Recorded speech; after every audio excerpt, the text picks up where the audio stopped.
Audio. So here's the deal. Are you feeling okay? Yeah. Good.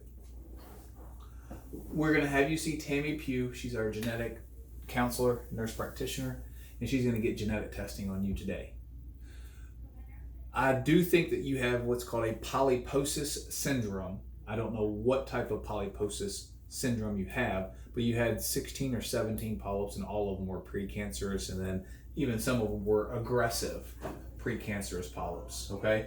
And so that may determine where we go from here. If there is a potential surgery that you may benefit from to substantially decrease your risk of a cancer, okay? i.e. a colon cancer. Does that make sense? Mm-hmm. Okay. That's at the very minimum what I was going to recommend. I'm not going to recommend any surveillance endoscopy on you yet, because I don't know if you have or have not have a genetic mutation. Does that make sense? Mm-hmm. Because if you do have a genetic mutation, it may actually change some recommendations. I mean, you may need some additional testing, okay? Regarding your liver mass, I'm gonna let Dr. Thompson come in here and talk to you more about that, okay?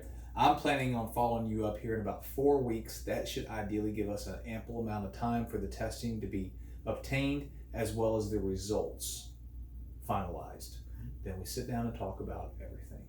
Is that fair? Sounds good.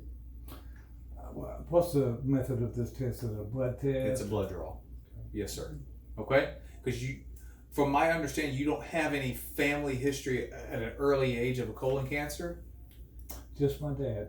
And he had, just your dad, he had colon cancer? Yeah, and I still say the medications he were on played a great deal into that. Who could say how it really kicked off? But he had back problems all his life and had lower tablet candy. Any family history of uterine cancers, ovarian cancers, let's say kidney cancers? It wasn't. It wasn't. I don't think it was due to cancer. Brain tumors, anything like that? Okay. All right. This genetic testing will give us a lot of information. The best case scenario is you do not have an inherited genetic mutation, and then that would mean we do a short interval colonoscopy and you're pretty much kind of clear from a high risk status, okay? So we will see you back in 4 weeks with those results. It may change, added on an extra week. All of this is going to be dependent upon when the results get back and Right. okay? Right. So Lee Thompson, my partners, will come and talk to you about your liver. All right. Deal? Deal. In the meantime, hang out.